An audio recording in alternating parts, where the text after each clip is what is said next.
Hi, everybody. This is Lisa Keslar, Keslar Insurance, and I'm here today on behalf of Cheers for Charity New Hampshire. And as always, I am with my dear friend JoAnn and another great guest. Hey, JoAnn. I'm Lisa. Yes, hello everyone. I'm JoAnn Burchuk. I'm with Lighthouse Physical Therapy, and we have another great guest today for our Cheers for Charity presentation today. And we would like to welcome Tanisha from BLM Seacoast, which is Black Lives Matter. So welcome, welcome. Please introduce yourself and tell us a little bit about the organization. Sure. Thank you for having me. I am Tanisha Collins. Sorry. I am the co-founder of BLM Seacoast. BLM Seacoast was formed back in July 2020. Can't believe it's been 3 years. Time flies when you're having fun. But we started this organization really off of everything that was happening at the time in July 2020 in that year. But also looking at what BLM Nashua and Manchester was doing. They're doing a lot of activities, a lot of events and protests and bringing the community together. And we used to travel all the way down there, for all their events and said, we need to do this on the Seacoast as well. So three of us got together to form the organization. Three became two, which is Clifton and myself. The third person went off to college, apparently needed an education, which is great. So she's still with us on the side sometimes, but became two of us, and we established BLM Seacoast as a 501c3 nonprofit organization. And what kind of events do you have going on right now? So we have a lot going on. We just had our first open mic at the Music Hall Lounge about 2 weekends ago. It was amazing. It was an opportunity for those of color to go up on stage and speak their truth. We had some singers. We had a little 8-year-old. She came from Massachusetts and she danced for us on stage. We had poetry.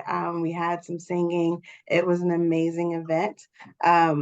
So we're having those quarterly now. Our next one will be in March. Coming up in February, we have our Black Excellence Weekend. The Saturday, the 25th, we are hosting a all-day conference at UNH.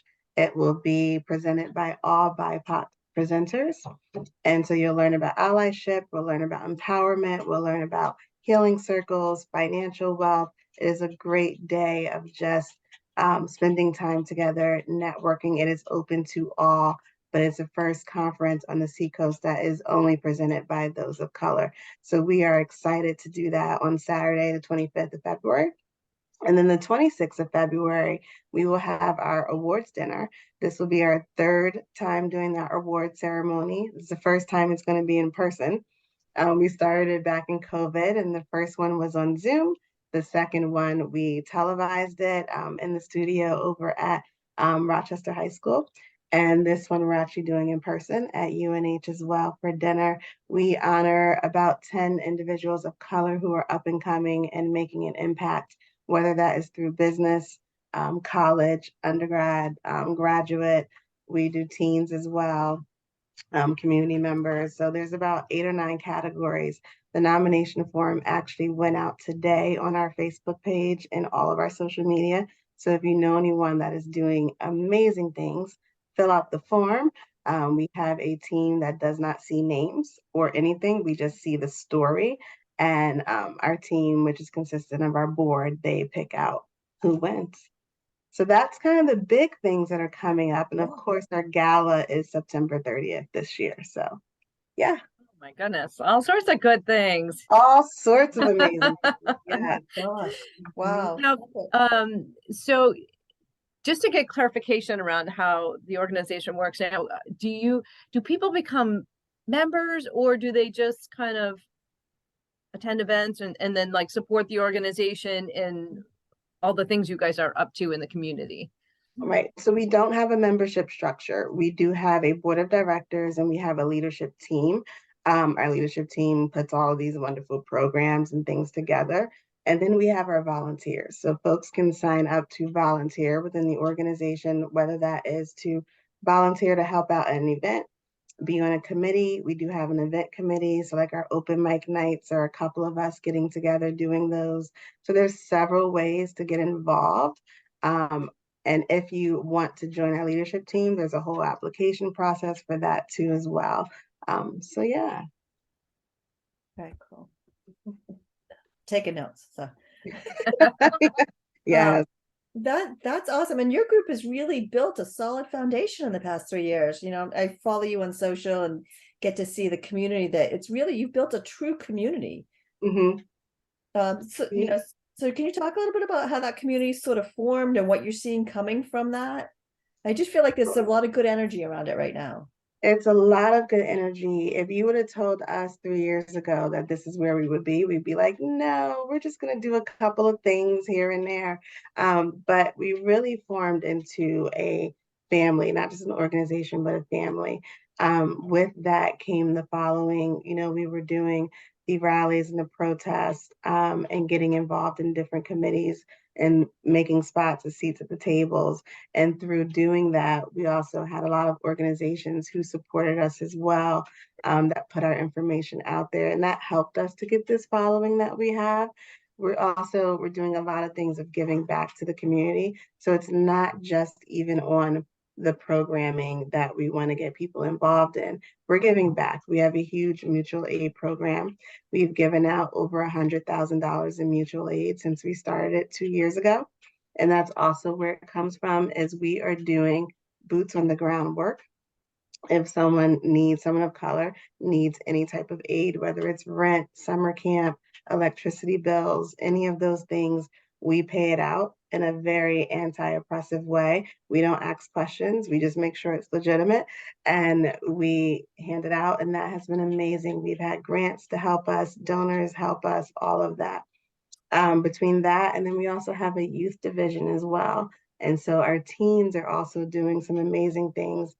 They run their division themselves. We have 2 mentors that work with them, but they are just guiding them through understanding life, right? Like you can't just do certain things. So between that and all of the work that we're doing in the community and giving back and working with others, we've created this just community in this space where folks know that we're here, that we can support them, we can help them, and we're trying to push out what has been somewhat, I want to say, in the closet of how much our BIPOC individuals are doing some amazing work around the Seacoast, and it needs to be put out there more.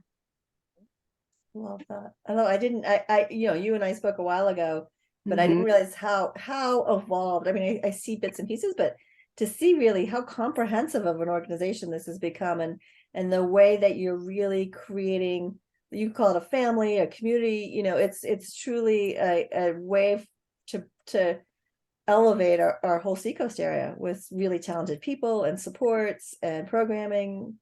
Yeah, it has been amazing, to bring to the Seacoast programs that may not have been like this before.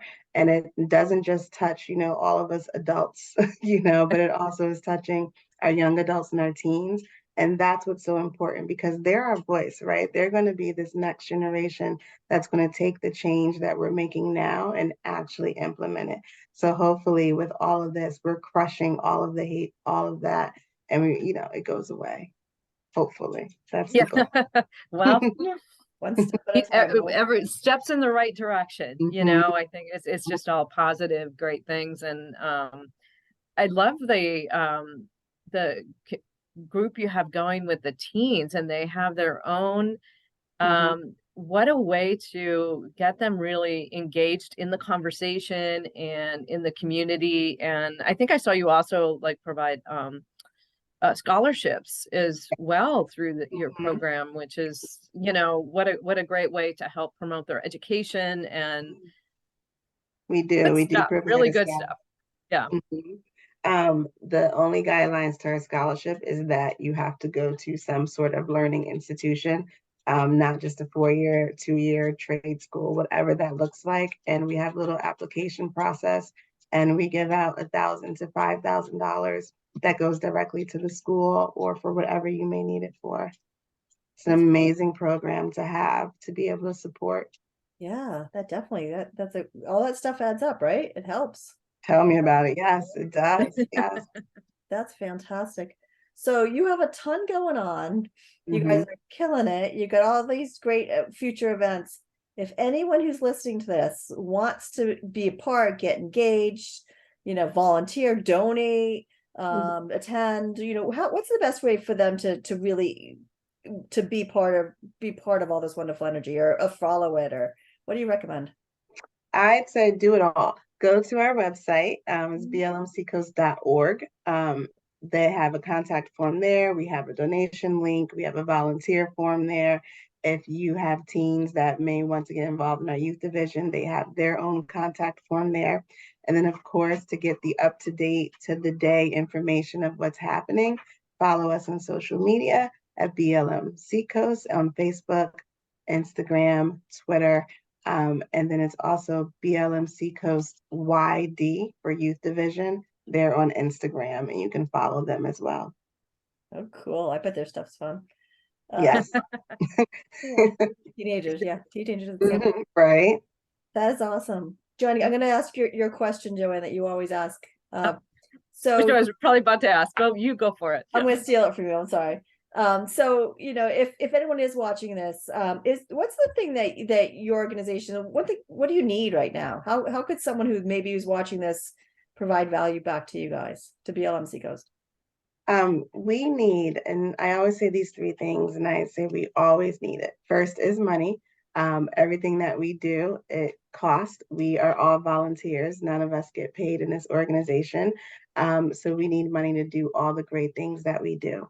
Secondly, we always, always, always need volunteers. Even if you can give me 5 minutes of your time for an event, for a table, to just even talk to our youth, whatever your specialty or capacity may be, I will take it. We always, always, always need that in your time. And just share about us. Even if you just see one thing that you love, share the information that we're here, because the only way we can just continue and further our mission is people know about us. And as much as we think we're out there, we're not out there all the way. So share our information, please. That's beautiful. I just absolutely love what you guys are up to. This has been, so fun having you on and learning more about what you do. And, you guys are making the Seacoast better every day. Love it. Yeah, we're trying. Appreciate that. Thank you so much. And thank you for your time today too, Tanisha. It's been our honor to have you here with us, and it's been fun. And we appreciate you. Yes, thank you. Thank you for having me.